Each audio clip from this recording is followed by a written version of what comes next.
네, 또 이렇게 불러주셔서 감사합니다. 제가 지난주에 한국에 왔는데 일주일 동안 집에만 있었어요. 근데 되게 한국이 좀 낯설게 느껴지는 것 같았어요. 근데 오늘 와서 처음 집밥을 먹었어요, 교회에서. 그래서 내가 집에 왔구나라고 하는 그런 느낌을 받게 됐습니다. 살아가다 보면은 무언가를 막 열심히 애타게 찾았던 적이 되게 많은 것 같아요. 저는 1년에 한 번 집에 오는데 서울에 조그만 임대 아파트를 가지고 있어요. 서울시에서 임대하는 아파트인데 잘 사는 사람이 아니라 좀 어려운 사람들에게 나눠주는 작은 아파트예요. 그래서 제가 한국에 오면 그나마 다른 사람에게 신세지지 않고 편하게 가서 쉴 수 있는 공간이 아직도 있어요. 근데 1년에 한 번 오다 보니까 집에 오면 비밀번호를 까먹을 때가 꽤 많아요. 그래서 비밀번호 몇 번을 눌러야지 라고 생각을 하다가 정 생각이 안 나면 제 비밀번호를 아는 친구에게 전화를 해서 비밀번호를 불러보고 집에 들어간 경우가 많았어요. 이번이 아니고 아주 오래전에는 집에 오면 전화가 안 되잖아요. 그렇죠. 그러니까 인터넷도 안 되고, 그래서 한 2시간 동안 밖에 기다리다가 겨우 인터넷 연결을 해서 비밀번호를 알아낸 적도 있어요. 그리고 또 집에 와서 인터넷을 하거나 뭘 할 때는 또 인터넷 비번도 생각이 안 나고 한국에서 사용하던 모든 것들의 비밀번호가 생각이 안 나는 거예요. 그리고 무엇을 했고 무엇을 해야 하는지도 생각이 가물가물할 때가 정말 많은 것 같아요. 어떤 분들은 그렇게 얘기하네요. 나이가 먹어서 그런 것이다. 물론 그건 나이 탓도 있겠죠. 근데 우리가 늘상 모든 것을 다 기억하고 찾을 수만 있다면 그 얼마나 행복한 세상이겠습니까? 그런데 그렇지 않을 때가 너무 많아요. 애쓰고 수고하면서 무언가를 열심히 찾아보지만 기억이 나지 않아서 초기화시킬 때도 많고 그렇잖아요.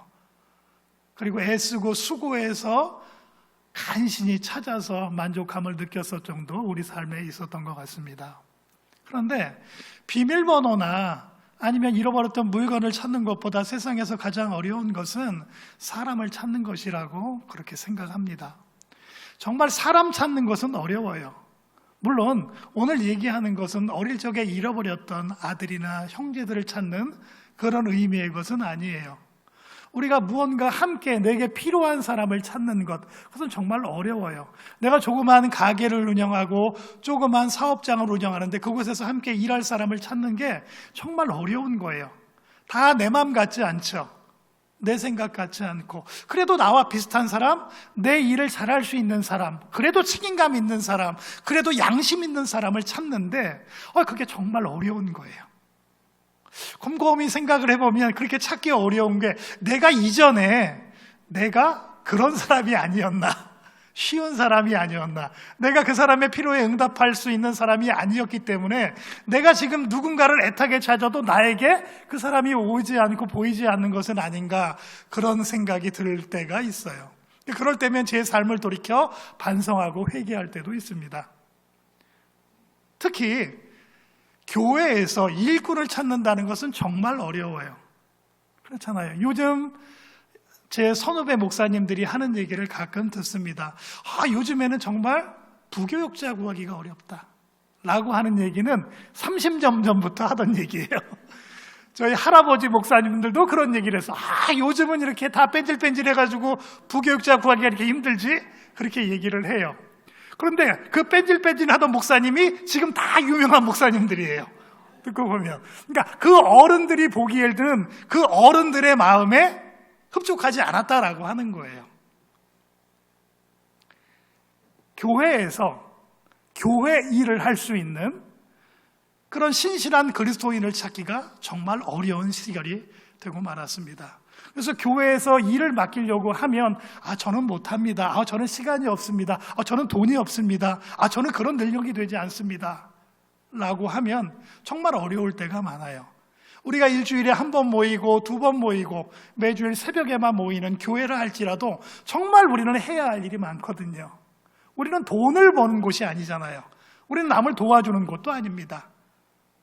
우리는 한 사람의 천하보다 귀한 영혼을 구원하기 위해서 이 땅에 부름받은 사람들의 공동체이기 때문에 우리가 해야 할 일은 정말 막중한 일이기도 하고 소중한 일이기도 합니다. 그래서 우리가 누군가를 앞에 세울 때는 정말 한 영혼을 천하보다 귀하게 여기는 그 마음이 있는 사람을 써야 한다라고 하는 말씀입니다. 오늘 우리는 누군가를 열심히 찾고 있습니다. 어떤 사람은 나와 결혼할 배우자를 열심히 찾는 사람도 있고, 또 어떤 사람은 나와 함께 일할 누군가를 열심히 찾고 있습니다. 또 오늘날 대한민국의 많은 교회, 우리 여수시민교회는 하나님의 일을 함께 할 수 있는 동역자요, 일꾼들을 애타게 찾고 있습니다. 오늘 우리는 그런 사람을 오늘 바나바를 통해서 함께 찾아보기를 원합니다. 왜냐하면 지금은 자기중심적이고 이해타산적인 시대이기 때문에 그렇습니다. 사람들에게 무언가 일을 맡기려고 하면 내가 왜 다른 사람을 위해 그런 일을 해야 합니까? 라고 얘기할 때가 많아요. 내 일이 아니면 관심이 없습니다. 지극히 개인적인 삶을 우리는 추구하며 살아가고 있습니다. 그리고 우리는 이해득실을 따지게 됩니다. 내가 이 일을 했을 때 나한테 득이 되는 게 뭘까? 내가 이만큼의 시간을 교회에 투자하면 나한테 얻어지는 게 뭐가 있을까? 라고 우리는 그 생각을 먼저 한다라고 하는 말씀입니다. 내가 이 일을 하면 나에게 무엇이 이득이 되고 무엇이 주어질까라고 생각하는 것은 이미 교회에 와서 구원받은 성도로서의 삶이 아니다라고 하는 것이죠. 이미 우리는 구원받은 은혜에 감격하여 내가 나를 하나님께 드리는 것인데 우리는 자꾸 계산을 하게 된다라고 하는 사실입니다. 교회뿐만 아니라 오늘날의 모든 세상이 그렇게 돌아가고 있습니다. 우리 어릴 적에 우리 권사님들, 장로님들 어린 시절에는 그저 교회 와서 무언가도 내가 힘을 보태서 할 수 있는 것이 기쁨이고 감사였습니다. 그래서 교회에 찾아가면 전도사님한테 그래요. 전도사님, 뭐 내가 오늘 도와줄 거 없어요? 선생님, 오늘 뭐 제가 할 거 없나요? 이런 얘기를 하던 그 시대가 그리울 때가 많다라고 하는 말씀이에요. 저는 고아학교에서 아이들을 가르치고 있습니다. 우리 아이들은 한 450명 정도 돼요. 물론 많이 와보신 분들도 계시지만 아주 어린 아이들이 많아요. 초등학교 1학년, 2학년, 3학년, 4학년. 근데 제가 어떤 일을 하다 보면 주로 고등학교 아이들에게 일을 시킵니다. 청소를 시키든 심부름을 시키든 어떤 일을 부탁할 때도 나이 많은 고학년 아이들에게 부탁을 하죠. 그런데 꼭 1학년, 2학년, 3학년 초등학교 아이들이 옆에 와서 항상 구경을 해요. 저는 야단을 치죠. 저리 가! 라고 야단을 쳐요. 왜냐하면 일에 방해가 될지 몰라서. 그런데 그 아이들은 계속 일을 하고 싶은 거예요. 고등학교 아이들은 일을 시키면 뺀질. 그렇죠? 그냥 이 핑계 저 핑계 대고 슬렁슬렁해요. 원래 라오스 애들이 그래요. 더운 지방 사는 애들이 일 열심히 안 해요. 그래서 여기 고용허가제 받아서 외국인 근로자가 오면 우리 일 못한다고 맨날 야단치잖아요. 그런데 그냥 그 아이들은 삶이 그래요. 그래서 조금 이해해야 돼요.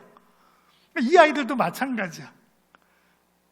근데 어느 날 하도 초등학교 아이들이 옆에 와서 괜히 이러고 이제 자기도 뭔가 해보고 싶은 모양이에요. 그래서 그 아이들한테 일을 시켰는데 너무 잘하는 거예요. 땀을 펑펑 쏟아가면서 그 조그만 아이들이 청소하고 풀을 뜯고 나무를 심고 유리창을 닦고 그런 일을 정말 열심히 하는 거예요. 그 아이는 정말 일이 하고 싶었던 거죠. 그래서 부름을 받았을 때 감사합니다라고 일을 해요. 그 아이들에게는 내 중심? 아니요. 이해타산적인 생각이 그때는 없어요. 오직 내가 저 일을 해야겠다. 나도 저 일을 하고 싶다라고 하는 간절한 열망밖에 없다라고 하는 것이죠. 저도 초등학교 때부터 신앙생활을 했습니다. 중고등학부를 거치면서 중등부 회장, 고등부 회장, 청년회 회장, 성가대, 찬양대, 주일학교 교사, 그 다음에 조사부터 시작돼서 교육전도사, 전도사, 그 다음에 강도사, 목사가 됐어요. 그리고 목사로서 이제 선교사로서의 사명을 살아가고 있습니다. 어느 때인가 저도 옛날에 이 아이들처럼 그렇게 열심히 했었던 적이 있었던 것 같아요. 자발적으로 그냥 은혜에 감격해서 너무 기뻐서 기쁨으로 그 일을 감당했던 적이 있어요. 저는 오른발에 장애를 안고 있습니다. 1살 때 소아마비를 알아서. 그래서 한쪽 다리가 8cm가 짧아요. 그래서 저는 너무 자주 넘어져요. 그래서 무릎팍이 깨지고 손발이 삐어서 걷지 못하고 쓰지 못할 때가 너무나 많아요. 그런데도 성탄절이 되면 꼭 우리 교회 종탁 크리스마스 트리는 제가 해야 했습니다. 그래서 20m가 넘는 그 철탑을 올라가서 장식을 했던 그 기억들이 새롭습니다. 자기 중심적이고 이해타산적인 그 마음을 가지고 있다면 우리가 온전히 어떻게 주를 섬길 수 있겠습니까? 만일 하나님이 우리에게 나와서 그래 우리 한번 따져보자 라고 한다면 하나님 앞에서 이해득실을 따질 수 있는 사람은 세상에 아무도 없기 때문에 그렇습니다. 그리고 지금은 사람을 중심으로 생각하지 않는 시대입니다. 물질이 우선이죠. 가진 돈, 재물, 학력 이런 것들이 사람을 판단하는 기준이 되어버리고 말았습니다. 왜? 경쟁 사회이기 때문에 그렇습니다. 왜? 경쟁에서 뒤지게 되면 도태되고 나는 아무것도 할 수 없는 그런 존재가 되기 때문에 그렇습니다. 그래서 사람들은 사람을 중심으로 바라보지 않고 이 사람들이 가진 재능, 이 사람의 학력, 이 사람의 재력 이런 것들을 바라보게 된다라고 하는 말씀입니다. 바나바란 사람은 늘 하나님 앞에 자신을 내어놓는 사람이었습니다. 교회 앞에 그가 부름을 받아서 섰을 때 그는 모든 것을 팔아 하나님 앞에 내어놓았습니다. 그리고 초대교회가 성장할 수 있는 재정적인 밑받침을 했던 사람이 바나바였습니다. 바나바가 개인주의였고 이해득실을 따지는 사람이었다면 절대 하나님 앞에 내어놓지 못했을 것입니다. 그리고 오늘 두 번째 말씀처럼 사람을 중심으로 생각하는 것이 바나바의 마음이었습니다. 마가란 사람을 놓고 바울과 바나바가 갈라지게 되는 주 원인이 됐습니다. 바나바는 그래도 마가를 데리고 하나님 앞에 일을 시켜야 된다라고 말했던 사람 중에 하나였습니다. 하지만 바울은 그렇지 않고 신라와 함께 떠났습니다. 나중에 이 마가란 사람은 바나바를 통해서 훌륭한 제자로 성장하게 됩니다. 그리고 바울이 나중에 마가를 요청하게 됩니다. 기꺼이 마가를 보낼 수 있었던 그 이유가 바로 바나바는 늘 사람을 기준으로 사람의 중심을 보는 사람이었기 때문에 그렇습니다. 그리고 그는 언제나 늘 포용하고 용서하는 사람일 수 있었습니다. 바나바에게서 가장 중요한 것은 하나님의 영광이 그의 최고점이었습니다. 우리가 사도행전 초반부 1장부터 12장까지 보면 항상 바나바와 바울이라는 말이 나옵니다. 그런데 13장부터는 바뀌죠. 바울과 바나바로 바뀌게 됩니다. 오늘날 많은 사람들도 바울과 바나바를 지칭할 때 바나바와 바울이라는 말보다는 바울과 바나바다라고 얘기하고 있습니다. 아마 바나바가 천국에 있었으면 왜 사람들이 내가 더 우선인데 나를 뒤에 낼까라고 감정에 복받쳐 천국에 오는 사람마다 따질 수도 있겠죠. 근데 바나바는 그런 사람이 아니었습니다. 자기의 사명을 감당하고 그것이 자기가 뒤한 길로 멀어진다 할지라도 하나님의 영광을 위해서 자기 자신의 명예와 자기 자신의 이름을 내어놓을 수 있는 그런 사람이었습니다. 바나바는 정말 하나님 앞에 꼭 필요한 일꾼이었습니다. 자기 중심의 사람도 아니었습니다. 이해타산적인 사람도 아니었습니다. 모든 것을 하나님 앞에 내어놓고 주의 교회를 하나님의 영광을 위해 선교를 위해 자기 자신을 불살랐던 사람입니다. 그는 절대 사람의 것을 보지 않았습니다. 사람의 중심, 사람의 마음을 보고 그를 용서하고 포용하며 그를 양육하고 키웠던 사람입니다. 그리고 마지막으로 바나바는 어떤 일이 닥치던 간에 자기를 앞세웠던 사람이 결코 아니었습니다. 나보다 나은 사람이 있다면 그 사람을 앞세우고 그 사람을 더 섬겼던 사람이 바나바였습니다. 오늘날 바나바와 같은 사람을 우리가 찾을 수 있느냐? 쉽지 않다라고 하는 것이죠. 이 세 가지 중에 저에게 당신은 바나바보다 자유로울 수 있는 게 무엇이 있습니까? 라고 물어본다면 저는 아무것도 없다라고 얘기할 수밖에 없습니다. 우리는 사람을 찾습니다. 일할 수 있는 사람을 찾습니다. 또 하나님의 영광을 위해, 하나님 나라의 확장을 위해 함께 복음을 전할 수 있는 그런 사람을 찾고 있습니다. 하지만 흔하지 않습니다. 내가 과연 그런 사람일 수 있을까? 내가 과연 여수시민교회의 바나바일 수 있을까? 우리 한번 스스로 자문해 볼 필요가 있습니다. 하나님은 오늘 바나바를 찾고 있습니다. 여수시민교회, 대한민국, 온 세계를 통틀어 하나님의 영광을 드러내고 복음을 전하고 하나님을 섬기고 이웃을 섬길 수 있는 바나바를 찾고 있습니다. 여러분 모두가 그런 바나바이기를 예수님의 이름으로 축복합니다. 시간이 좀 남아서 이제 라오스 선교에 대해서 잠시 사진들을 보면서 좀 나누려고 해요. 제가 여수시민교회에 와서 제가 라오스에 대한 얘기들, 여러 가지 얘기들을 하면서 제 기본적인 백그라운드에 대해서는 설명을 좀 드렸던 것 같아요. 그래서 작년부터 있었던 일은 또 여러분이 블로그를 통해서, 선교 소식을 통해서 충분히 봤을 것 같고, 그래서 지난 4월, 5월, 6월, 7월 있었던 선교 소식을 여러분에게 먼저 전해드리려고 합니다. 사실은 너무 바빴어요. 그러니까 여러분이 기도를 많이 해주셔서 일이 너무 많았던 거예요. 그래서 지난주에 한국에 오자마자 일주일 동안 잠만 잤어요. 그래서 살이 이렇게 쪘어요. 네, 일이 많으면서도 오히려 감사하고 또 그 가운데 여러 가지 고민도 있었지만 결국에는 하나님의 깊은 뜻이 어디 있나 발견하면서 그렇게 계속해서 선교의 삶이 반복되는 것 같아요. 그러면서 결국에는 마지막에 정말 이게 하나님의 은혜구나 라고 깊이 깨닫게 될 때 주님을 만나는 것 같아요. 그래서 오늘 저도 모르게 제가 잊고 있었는데도 일하시는 하나님의 역사하심에 대해서 잠깐 설명 드리려고 합니다.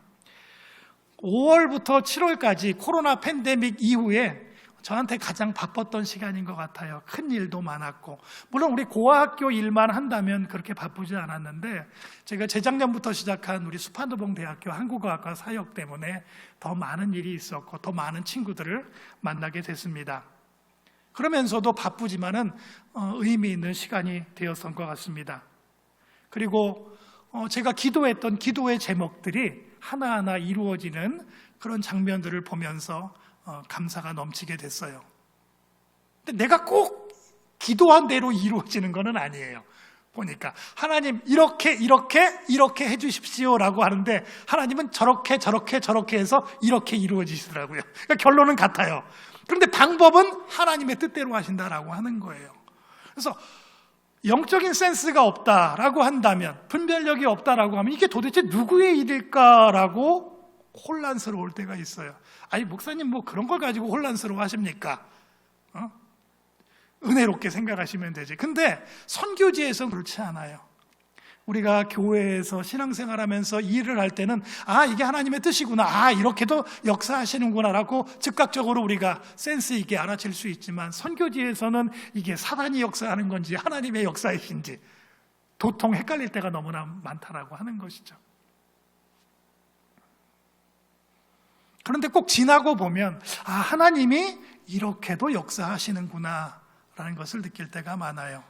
저는 사실은 어떤 신비적인 현상이나 기적적인 것에 대해서 그렇게 믿지는 않아요.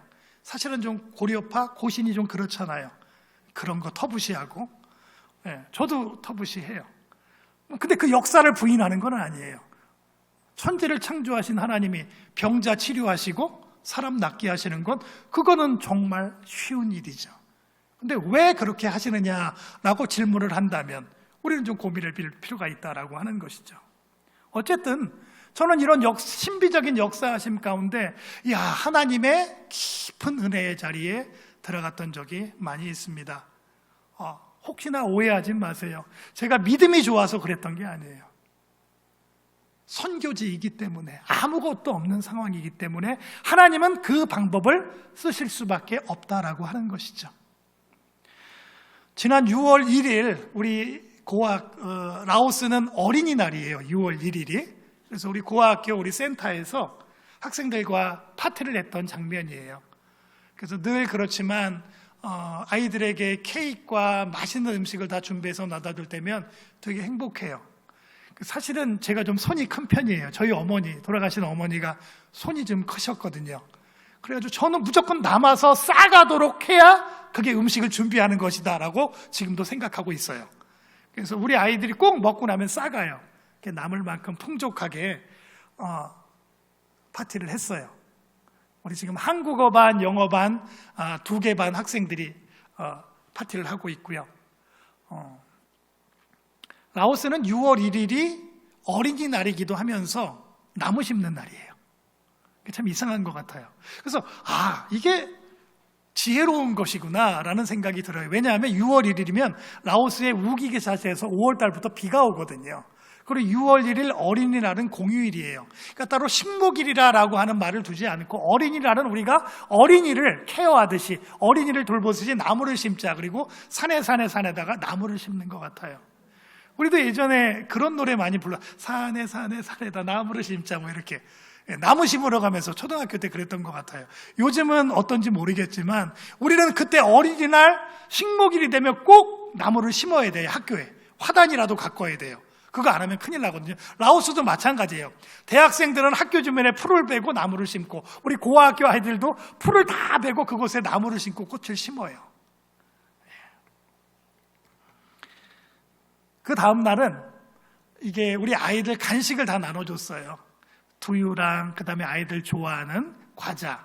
왜 나눠줬냐면 6월 2일, 3일부터 아이들이 이제 여름방학에 들어갔습니다. 라오스는 새로운 학년이 9월부터 시작을 해요. 그래서 6월이면 이제 학년을 마치는 그런 시기예요. 그래서 우리 아이들이 그동안 코로나 여러 가지 이유로 고향을 가지 못하고 집에도 가지 못했어요. 고아인데 집이 어디 있어요? 한쪽 부모는 있어요. 그렇죠? 우리 고아학교 애들은 다 고아가 아니라 50%는 양쪽 부모님이 다 안 계시고, 그 다음에 50% 정도는 편모, 편부, 아버지나 어머니가 안 계신 그런 가정이에요. 그러니까 그 아이들이 엄마나 아버지 한쪽, 대부분 어머니가 있는데 그 아이들은 엄마를 찾아가죠. 그럼 이제 엄마들은 다 재혼을 했지만 그래도 찾아가요. 그리고 엄마 아빠가 없는 아이들은 친척 집이나 아니면 친구 집이라도 놀러 가려고 해요. 12년 동안, 초등학교 1학년부터 12년 동안 고등학교를 졸업할 때까지 고아학교에서 같은 방을 쓰면 얼마나 떠나고 싶겠어요. 매일 같은 밥 먹지. 그렇죠? 그러니까 아이들이 떠나기 전에 이제 간식을 나누는 그런 시간을 좀 가졌습니다. 그 다음에 요거는 우리 이제 대학교 소식이에요. 고학교는 6월 3일 날 전체 방학에 들어갔고 8월 마지막 주 월요일 날 개학을 해요. 요거는 우리 이제 수파노봉대학교 한국어학과 장학금에 대한 얘기예요. 6월 14일에 보령시랑 가평군에 어떤 기관들이 있는데 거기서 3명, 6명 우리 한국어학과 아이들 한 학생당 한 명에게 매년 600불씩 그렇게 장학금을 선달해서 지급하기로 했어요. 사실은 가장 큰 돈이에요. 그러니까 한 달에 1년에 600불이면은 한 달에 거의 90만 깁 정도 되는데 라오스 사람들의 평균 1급의 한 3분의 2 정도 되는 거니까 아주 큰 액수의 장학금 전달식을 가졌어요. 그래서 이 아이들에게는 졸업할 때까지 생활비 전액을 다 지급한다라고 보시면 될 거예요. 근데 사실은 이분들은 기독교인은 아니에요. 일반인인데 어쨌든 우리 한국어학과 아이들을 위해서 이렇게 장학금 전달식을 갖게 됐습니다. 장학금 전달하는 이 건물이 뭐냐면 나중에 이제 또 말씀을 드리겠지만은 이게 베트남어 학과 건물이에요. 사실은 베트남어 학과 학생들이 많느냐? 아니, 한 6명밖에 안 돼요. 학과 학생들이 베트남어 학과 지원을 안 해요. 그래가지고 학과는 없어요. 그래서 베트남어 학과 지원한 학생들은 2학년이 되면 전부 다 베트남으로 가서 공부하고 4학년 졸업할 때 와요. 학생이 없어서 지금 베트남이랑은 그렇게 베트남이랑 라오스는 혈맹이에요. 전우예요. 베트남 전쟁 때 라오스에서 물자 보급을 많이 해줬고, 그 다음에 베트남 공산화되고 나서 캄보디아, 그 다음에 라오스 이렇게 공산화가 이루어졌거든요. 어쨌든 우리 학생들이 이 베트남 학과 건물 강당을 사용하면서 지금 우리 장학금 전달식을 했고요. 그래서 여기서 참 아쉬운 것이 하나 있어서 좀 말씀을 드리려고 하는데, 다비다 선교회라고 서울의 베이직 교회, 조정민 목사님 교회 여전도회를 제가 좀 잘 알아서 그분들을 중심으로 다비다 선교회라는 곳이 하나 만들어졌어요. 그래서 그곳에서 우리 한국어학과 학생들 3명에게 장학금을 주겠다라고 해서 같이 동시에 추진했던 일인데 라오스 교육부에서 거절을 했어요. 이유는 하나죠. 기독교인들 돈은 안 받겠다. 왜냐하면 학교에 아이들 장학금을 주려면 MOA라고 해서 서로 계약을 체결해야 되는데 여기 다른 기관 가평군이랑 보령시는 됐는데 다비다 선교회 이름으로 한 게 아니라 다비다 기업이라고 회사를 만들었어요. 그래서 그분들이 수공예품을 만들어서 판매한 그 수익을 가지고 IT도 돕고 있고 여러 선교지, 그리고 우리 한국어학과 학생들도 돕겠다라고 해서 신청을 했는데 그 회사 내용을 보고 교육부에서 거절을 했어요. 그러니까 라오스가 사실은 지금은 되게 정치적으로 예민한 상황이에요. 왜냐하면 1대1로 정책에 따라서 중국과 라오스 철도가 개통됐거든요. 그래서 철도가 개통됐고 그것으로 인해서 중국의 어떤 경제적인 압박이 심해지고 지금은 거의 그 중국의 경제 식민지화 되는 상황이거든요. 그런 상황에서 라오스의 모든 인민들, 사람들의 불만이 이제 폭주하기 시작을 해요. 평생 공산주의에 세뇌받아왔던 사람들이 지금 마음속에 뭔가 이 응어리가 지고 왜 우리가 이렇게 살아가요? 왜 우리가 중국에 다 뺏겨야 되느냐라는 생각을 하게 되는 그런 사람들의 생각들이 모아지고 있어요. 그렇게도 어떻게 할 수 없는 거죠. 왜냐하면 이 사람들은 그런 상황에 어떻게 해야 되는지 교육을 받지 못했어요. 우리는 독재나 압박이나 핍박에 대해서 저항해야 된다라고 하는 것을 이미 배웠어요. 우리 선조들을 통해서. 우리는 그렇게 살아왔고 그렇게 해서 우리나라는 아름다운 민주주의 국가를 이루었습니다. 그런데 라오스 사람들은 배워보질 못했어요. 그저 공산당 압박에서 순응하면서 살아가는 그것만 배웠기 때문에 지금 저 사람들은 중국의 저런 압박 하에도 어떻게 해야 될지 아무런 방법을 찾지 못하는 거예요. 라오스 정부에서는 그 민심을 엉두르려고 노력해요. 그러니까 검열 너무 강화하는 거죠. 특히 그 사람들이 가장 두려워하는 것은 기독교인이에요. 그래서 기독교와 관련된 어떤 것도 지금은 하지 못하게 차단하고 있습니다. 그래서 자기 학생들을 위한 장학금을 주는 그 사업도 거절을 한 거예요. 그런데 아이러니하게 저 수파누봉 대학은 우리나라 예전에 노무현 대통령이 오셔서 학교를 져달라고 했을 때 그럼 우리가 신캠퍼스 져주십시오라고 해가지고 수파누봉대 신캠퍼스가 200억 들여서 져준 학교예요. 그리고 그 이후에 수백억을 들여서 한국의 라오스의 그 대학 졸업생들을 데려가서 박사학위를 받게 해서 이 학교의 교수를 만들었거든요. 그러니까 라오스 수파누봉 대학교의 젊은 교수들은 전부 다 한국의 전주대, 배제대, 우송대, 그 다음에 전북대, 그 다음에 강원대 이런 대학에서 다 석사학위를 유학을 했던 사람이에요. 그런데 공교롭게 저 학교의 모든 그 새 건축을 책임졌던 사람이 장로님이에요. 우송대 대학원장 하시던. 그러니까 이 아이들 모두 다 어디 갔냐면 대학을 다니면서 교회를 다녔던 거예요. 그러니까 라오스의 지금 젊은 교수들은 다 교회에 지원을 받아가면서 석박사를 따가지고 수파누봉대 교수가 된 거죠. 그리고 저 학교의 모든 지원은 한 70-80%가 기독교에서 해줘요. 교회 기관이나 단체나 성도들에 의해서. 그런데 지금 3명의 장학생을 거절하는 거죠. 우리는 기독교인들의 돈을 받을 수 없다. 그래서 제가 속으로 그랬어요. 그럼 니네 다 빨개 벗고 나가라. 이 학교에서. 제가 속으로 그랬어요.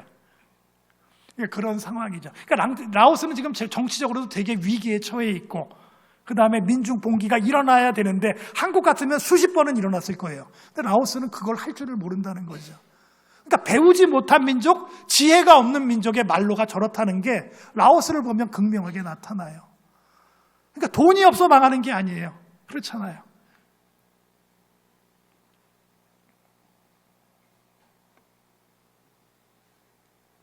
다음, 우리 한국어학과 3학년 아이들, 우리 이제 대학 아이들도 6월 마지막 주에 종강을 했어요. 특별히 제가 3학년 아이들을 케어하고 있는데 3학년 아이들이 쫑파티를 한대요. 어디서 또 들었는지. 그래서 자기네가 돈을 조금 모았대요. 그래서 한국에서 손님이 오면 제가 손님들한테 이 아이들 용돈 주라고 막 시켜요. 그래가지고 50불을 모았대요. 50불이면 뭐 작은 돈이거든요. 자기네 뭐 식사를 하고 싶다. 그리고 어디서 먹고 싶냐 그래서 맛있는 걸 먹고 싶대. 그래서 신다시라고, 여기 이제 이전에 오신 분들 가보셨겠지만 샤브샤브에다가 뭐 이렇게 섞여 있는 고기 구워 먹고 하는 약간 코리안 스타일이에요. 정말 한국 스타일 음식이라고 하는데 라오스에서 가장 비싼 데예요. 우리 루앙프라방에서 1인당 10불 정도. 그래서 우리 아이들 다 데려다가 거기서 쫑파티를 했어요. 네. 그래서 우리 아이들과 함께 밥을 먹는. 이번에 오시면 저기 갈 수 있으면 너무 지저분하고 시끄러워서 너무 덥고 40도가 가까운 데다 숯불을 켜놓고 고기를 구워 먹으니까 사우나예요. 그러니까 저거 먹고 나면 사우나 갔다 왔다 생각하시면 좋습니다. 그 다음에 7월 5일에는 이제 중요한 행사가 하나 있었어요. 사실은 좀 이렇게 어떤 분은 약간 불쾌하게 생각하시는 분들도 있어요. 제가 한국어학과에 작년에 가면서 제일 아쉬웠던 게 뭐냐면 한국어학과가 원래 한국어학과가 아니었어요. 그러니까 뭐냐면 스파르봉 대학교 언어대학 외국어학과 한국어 전공이에요. 지금도. 그 다음에 영어도 영어 전공, 중국어도 중국어 전공. 전공으로 되니까 외국어학과에 소속되어 있는 거죠. 그런데 이 대학을 우리나라에서 신캠퍼스를 줘줬는데 어떻게 한국어학과가 학과가 아니냐라는 것이 제일 마음이 아팠어요. 그리고 또 마음이 아팠던 건 뭐냐면 이제 이번에 가서 보시면 알겠지만 한국어학과 애들 공부할 교실이 없어요. 네, 교실이 2개밖에 없어요. 하나는 시청각실, 하나는 없어요. 최소한 교실이 4개가 돼야 1, 2, 3, 4학년이 수업을 받잖아요. 2부제 수업도 아니고. 그러니까 저는 그게 제일 마음이 아팠어요. 어떻게 한국에서 거의 600억 정도 지원을 해서 학교를 만들었고 매년 수도 없는 분들이 와서 이곳을 지원하는데 전부 다 국가 프로젝트예요. 코이카 프로젝트, 국가 프로젝트로 수도 없이 1년에 2, 30억씩 쓰는 이런 곳에 어떻게 한국어학과 아이들이 교실이 없어서 수업을 못할까? 그런 마음이 제일 안타까웠어요. 제가 고등학교 처음에 갔을 때 우리 아이들이 한국어, 영어 배우고 그럼 배울 수 있는 센터가 없어서 아쉬워서 그걸 가장 먼저 만들고 아이들을 가르치기 시작했거든요. 근데 한국어학과에 재작년에 갔을 때 그게 눈에 들어오는 거예요. 그러니까 너무 화가 나는 거예요. 그리고 아무런 노력도 하지 않은 공자학당은 엄청 큰 건물을 가지고 그냥 와서 쓰는 거예요. 그리고 입구에 공자 동상이 이만하게, 도대체 이 공산주의 국가에선 이해할 수 없는 상황이에요. 공자 동상이 크게 있고 공자 학당이 들어와 있는 거죠. 우리는 그 위에 2층을 쓰는데 교실이 없는 거예요. 그때부터 이것저것 수소문했고 제가 교회에도 기도 제목을 알렸어요. 우리 한국어학과, 그렇죠, 학과 승격하는 거, 그다음에 학과 건축하는 거, 건물. 그런데 작년에 제가 선교복으로 했었지만 이전에 우리 한국 대사하시던 대사님께서 저한테 어느 날 밤에 개인적으로 좀 친분이 있는 분이었어요. 연락이 오셨어요. 교민회장님을 통해서. 목사님한테 대사님이 꼭 드리고 싶은 말씀이 있다고. 그게 무슨 말씀이냐. 학교를 져주겠다는 분이 있다는 거예요. 한국어학과를. 그런데 불교재단이라는 거예요. 그래서 순간 좀 고민을 했죠. 여기서 잠깐. 왜 그러면 그 대사님이 그렇게 하셨을까? 그 전에 제가 대사님을 만났을 때 우리 한국어학과 건물, 한국어학과 승격하지 못한 아쉬움에 대해서 올 때마다 얘기를 했어요. 그 대사님이 그 얘기를 알고 계시는 거죠. 그러니까 어느 날 대사님이 친구분들, 우리 고향에, 그분은 부산 분이거든요. 막역한 친구들, 부산의 아름다운 재단이라고 있더라고요. 거기 멤버들이 있더라고. 오셨는데, 제가 이제 안내를 좀 해드렸어요. 2박 3일 그 대사님과 대사님 친구들, 고향 어릴 적 초등학교 친구들이신가 봐요. 그래서 안내를 하고 식사를 하는데, 그러니까 저는 라오스에 가면 선생이라고 안 해요. 루앙프라방에 있는 모든 사람들은 저를 경찰 앞에서도 목사님이라고 해요. 그 저는 괜찮아요. 목사인지 다 알아요, 라오스 경찰들도. 네. 그래서 같이 식사를 하면서 대사님이 제게 목사님, 제가 이렇게 도와드려야 되는데 못 도와드려서 죄송하다, 늘 그렇게 얘기를 해요. 이 대사님이 한국의 외교부에도 알아보셨고 코이카에도 다 알아보셨어요. 한국공항공사에. 왜 공항공사에 알아봤냐면 루앙프라방 공항을 공항공사에서 이번에 리모델링 해줘요. 리뉴얼. 그러니까 좀 더 큰 공항으로 확장시켜줘요. 그러니까 그 사업을 하는데 그 사업의 총 금액의 5%를 지역사회에 환원해야 되나 봐요. 그래서 그 5%를 수파르봉대 한국어학과 좀 도와달라라는 식으로 좀 얘기를 하셨나 봐요.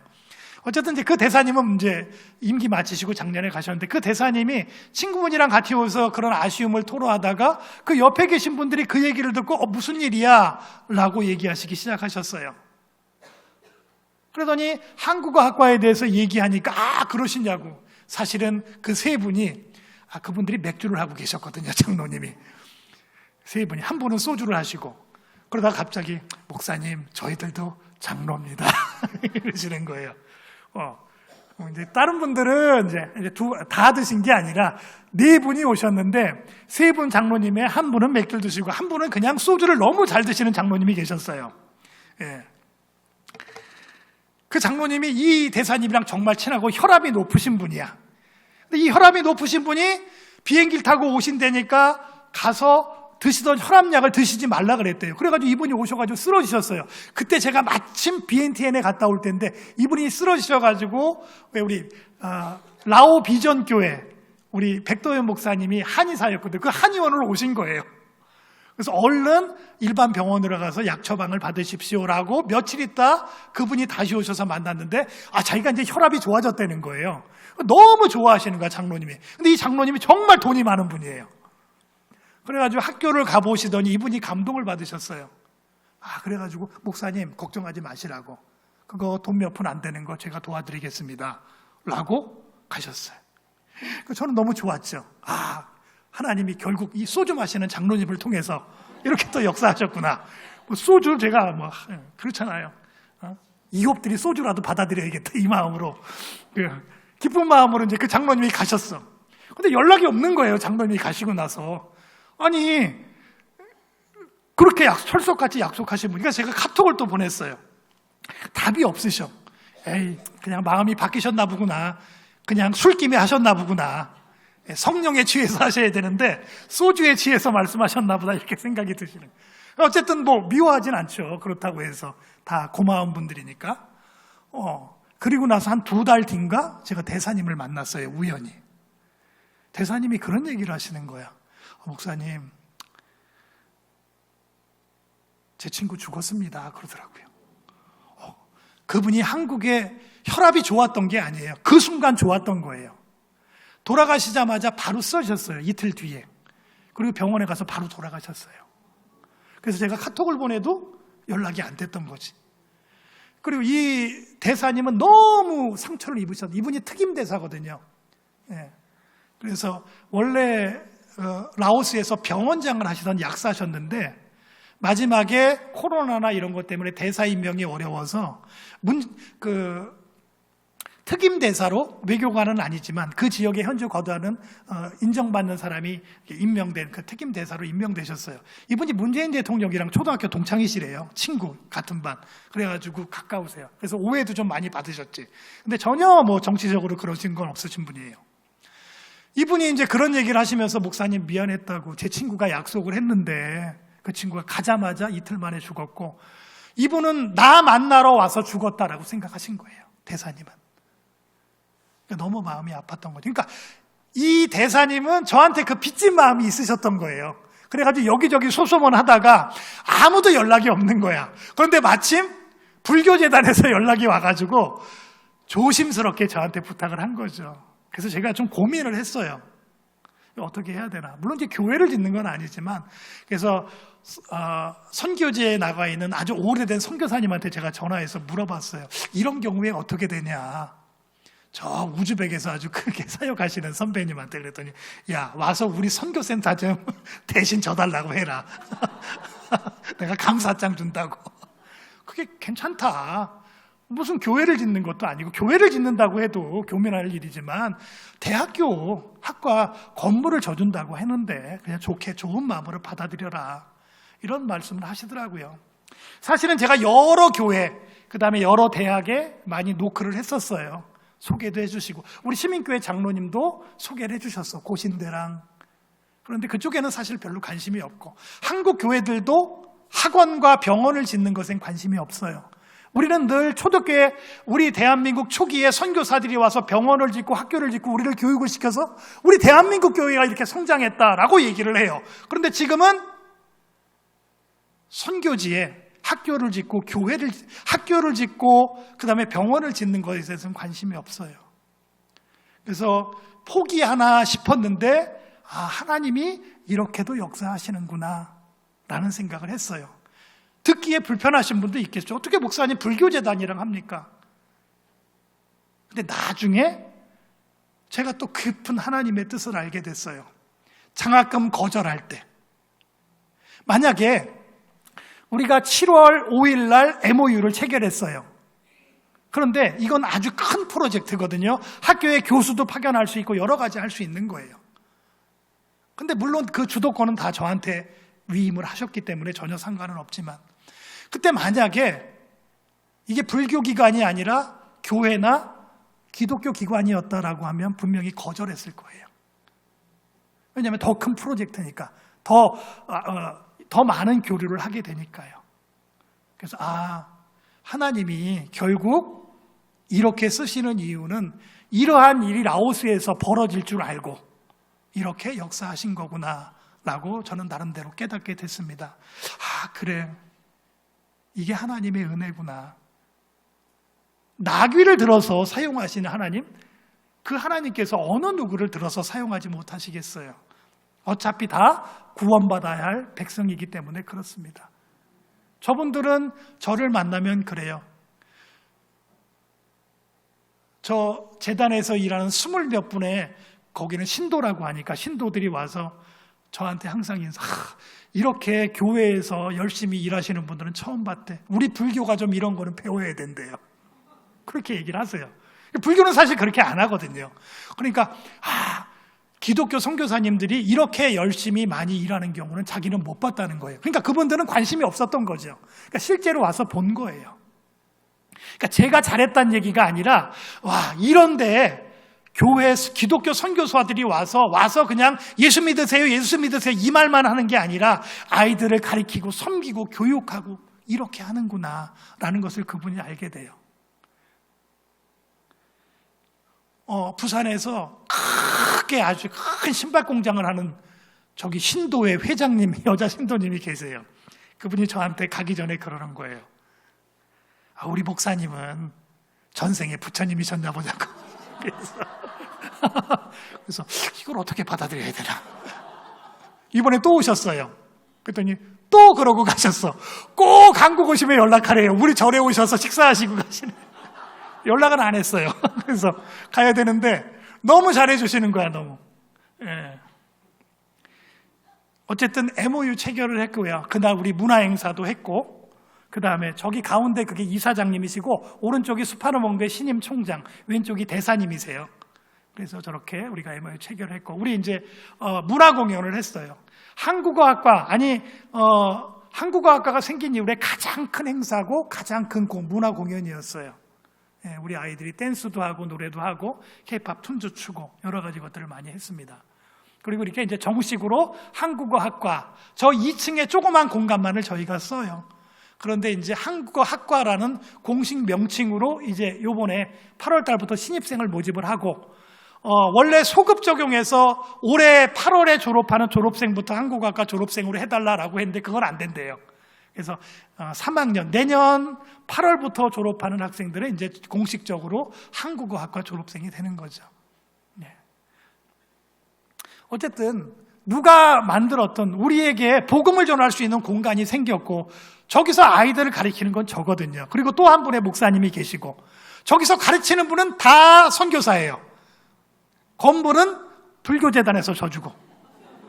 그래서 그냥 저는 이게 하나님의 은혜구나. 하나님은 또 이렇게 역사하시는구나. 나는 믿음이 좋습니다. 우리는 좋은 일을 많이 합니다라고 하는 어떤 사람들에게 부끄럽게 하시려고 하는 하나님의 뜻은 아닌가 그렇게 생각을 합니다. 그 다음에 시간이 많이 가서 이게 우리 고학교 센터였었어요. 예전에 버려진 건물이었는데 이걸 2017년에 리모델링을 했어요. 그래가지고 안에는 이랬고 다 버려진 건물이었는데 리모델링해서 이렇게 만들었고 그 다음에 아이들 센터 해서 공부하고 있는 공간입니다. 그래서 여수시민교회에서 오시면은 항상 이곳에서 아이들을 가르치고 또 복음을 전하고 있습니다. 그 다음에 우리 한국어학과에 그 이외에 여러 가지 행사가 있었어요. 우리 학생들이 코리안 페스티벌 매년 1년에 한 번 수도에서 열리는 한국 축제가 있어요. 거기 가서 우리 한국어학과 아이들이 봉사하는 아이들이고 물론 여기 사진에 나오는 아이들은 다 전도 대상자들이에요. 그러니까 요번에 가가지고 꼭 복음을 저 아이들한테 전해주세요. 혹시 제가 전하면은 나중에 쟤네들이 절 신고하면 추방당하는데 여러분이 전하고 가버리면 상관없어요. 그러니까 마음껏 하세요. 한국말을 할 줄 아니까. 요번에 오는 봉사팀 우리 한국어학과 아이들 10명이 와서 같이 봉사를 할 거예요. 그래서 그 아이들을 붙잡고 나는 기독교인이야. 그래 나는 기도한다. 이렇게 응답받았고 이렇게 삶에 대해서 얘기하면 아이들이 많은 도전을 받을 거예요. 우리 3학년 아이들 식당이 생겨서 중국 식당인데 저기서 같이 그 다음에 우리 고학교 이게 유치원이에요. 모르셨는데 우리 센터 맞은편에 빈 건물을 개조해서 유치원이 생겼어요. 그래서 29명의 어린이들이 있는데 거의 영유아라고 생각하시면 돼요. 이번에는 저 아이들 같이 케어해 주셔야 돼요. 그러니까 저 아이들도 같이 참석해서 하니까 아이들이 정말 예뻐요.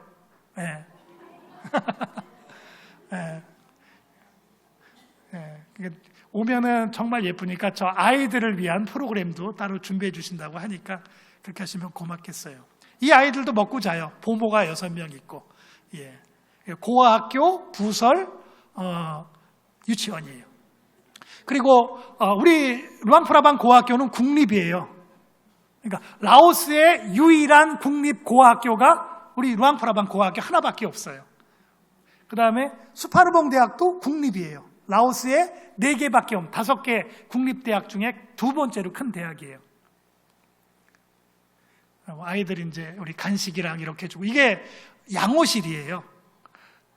사실 양호실에 대한 간증도 있는데 한 5분 더 해도 되죠? 설교는 짧게 했으니까. 괜찮을까요, 목사님? 요거 간증 하나만 할게요. 지난번에 서울의 모 교회, 우리 교단은 아니에요. 캄보디아 선교 갔다가 제 소식을 듣고 그 후배 목사한테 루앙프라방에 고학교가 있다 그래서 한번 오셨어요. 탐방 겸 오셨다가 오신 그 분 중에 한 분이 서울의 모 대학 의대 교수면서 의사예요. 그래서 우리 이제 좀 약품들을 좀 부탁을 했더니 잔뜩 가져오셨고 오셔서 우리 양호실을 보시더니 그동안은 못 도와준 게 아니라 양호실이 그 바로 전에 생겼어요. 양호 선생님이 오셔가지고 부임해서 올해 초에 양호실이 정식으로 다시 오픈을 했어요. 그런데 이 양호실에 아무것도 없고 약도 없고 아무것도 없으니까 이 의사 선생님이 장로님이 너무 마음이 아팠던 거예요. 그리고 가자마자 저한테 전화가 오셨어요. 목사님 그 리모델링 비용이 얼마나 들어가냐요. 그래가지고 그냥 저도 계산을 못 해봤으니까 그래서 한 1,000불, 10,000불 정도 들어가겠죠 라고 얘기했어요. 갑자기 문자가 또르륵 오는 거예요. 그랬더니 이분이 10,000불을 보내셨어요. 바로. 그래가지고 이거 목사님한테도 얘기 안 하고 보낸 거예요. 그래서 왜 목사님한테 얘기를 안 하셨을까? 그래가지고 어쨌든 받고 나서 그때가 이제 그 코로나가 아직 다 안 끝나고 여러 가지 일이 있었기 때문에 작년이어서 조금 지나고 해야겠다라고 시간을 약간 뒀어요. 그러더니 한 3주 뒤인가 연락이 오셨어. 건축이 잘 진행되고 있습니까? 그랬더니 이분이 아셨던 것 같아요. 아닙니다. 아직 시작 안 했고 제가 이거 끝나면 진행한다고 했습니다. 그랬더니 그러시군요. 그러더니 좀 이따 문자가 다시 왔어. 자기가 너무 갑작스럽게 결정을 한 것 같다고, 죄송하다고, 그래서 돌려주실 수 없냐고. 그래서 저는 지금 그분을 욕하려고 하는 게 절대 아니에요. 예. 근데 제가 마음이 그런 거예요. 야, 이 장로님이 오죽하셨으면 선교사한테 전화해가지고 아직 공사 시작 안 했겠으니까 돌려달라고 부탁을 하실까. 그래서 바로 나눠서, 저는 한 번에 500만 원 이상이 안 돼요, 해외 거주해서. 그래서 11시 한 50분쯤에 보내고 12시 넘어서 이렇게 1,000만 원을 보내주셔도 10,000불은 아니고 한 8,000불 정도 보냈어요. 그랬더니 이 장로님이 너무 괴로워하시는 거야. 죄송하고. 그러니까 어떤 이유가 있었겠죠. 그러니까 저도 모르는, 사모님한테 혼났나? 이런 여러 가지 생각을 해보니까 뭐 그런 건 아닌 것 같고, 아무튼 뭐 여러 가지 이유가 있었던 건데 그 이유는 묻지 않았어요. 괜찮습니다, 장로님. 장로님 그 마음은 하나님이 이미 받으셨다. 다른 이유가 있으니까 그런 거니까 괜찮다라고 늘 말씀을 드려요.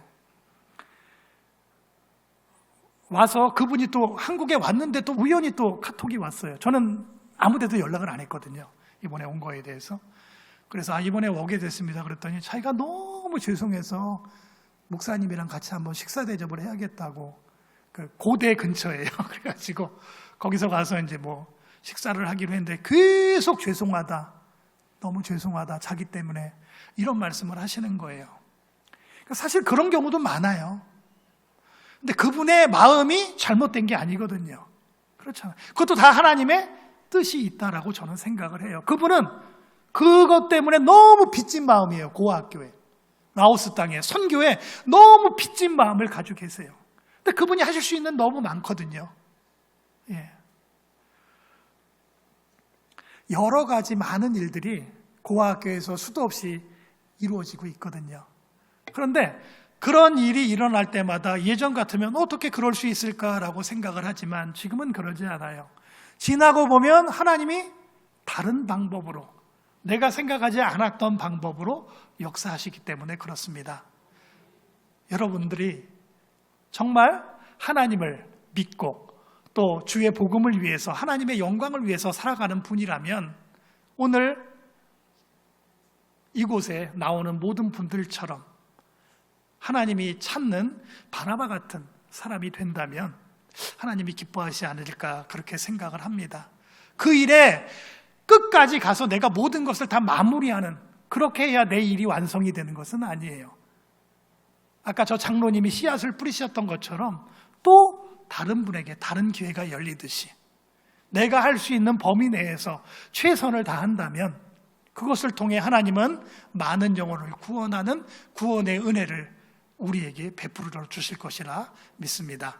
여러분 모두가 하나님이 찾으시는 바나바와 같은 귀한 일꾼 되시기를 예수님의 이름으로 축복합니다. 기도하겠습니다.